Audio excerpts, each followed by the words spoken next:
Gentina, bonjour. Bonjour. Vous êtes professeur à l'IESEG School of Management et spécialiste de la génération Z, qui semble d'ailleurs résister à un phénomène connu de leurs aînés, qui est l'addiction au travail. Mais alors, avant toute chose, est-ce que vous pouvez nous rappeler ce que c'est que l'addiction au travail ? Oui, alors l'addiction au travail, les accros au travail sont des personnes qui ne peuvent pas s'empêcher de travailler, qui ont un rythme de travail effréné et un engagement sans limite dans leur travail, au point que cela nuise à leur santé, leur morale, et cela peut détériorer leur vie de famille et amener aussi d'autres formes d'addiction comme le tabac, l'alcool ou encore la dépendance au smartphone. Alors, comment résister ou remédier à cette addiction au travail ? Vous avez mené une étude sur le sujet, évoquant notamment la méditation pleine conscience. On sait que la méditation pleine conscience a des effets indéniables sur le développement personnel, mais aussi sur la sphère professionnelle, comme la performance au travail, l'engagement, la fidélité au travail. Rappelons que la pleine conscience ou mindfulness provient d'anciennes philosophies orientales et notamment bouddhistes. Il s'agit de notre capacité à être et à rester attentif au moment présent.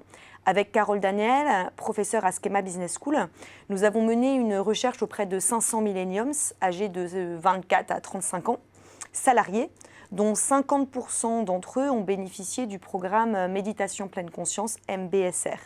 Les résultats ont montré que ceux qui ont bénéficié de ce programme ont de meilleurs scores au niveau du bien-être dans la sphère privée ou aussi au niveau de la qualité du sommeil. L'étude montre aussi qu'ils sont moins dépendants au smartphone.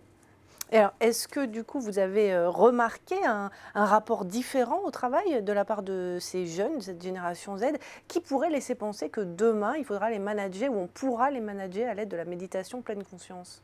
Alors rappelons que ces jeunes, les Z, nés après 95, ont grandi avec les technologies de plus en plus mobiles et cela a radicalement modifié leur rapport au temps et à l'espace.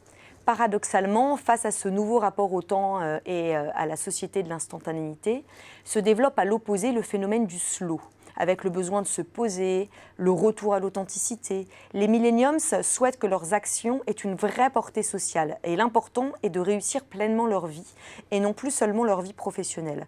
Ce nouveau rapport au temps et au travail entre instantanéité et ralentissement incite les managers à s'interroger sur les techniques de méditation pleine conscience qui se révèlent être une piste managériale très prometteuse et qui répond très bien aux aspirations de la nouvelle génération.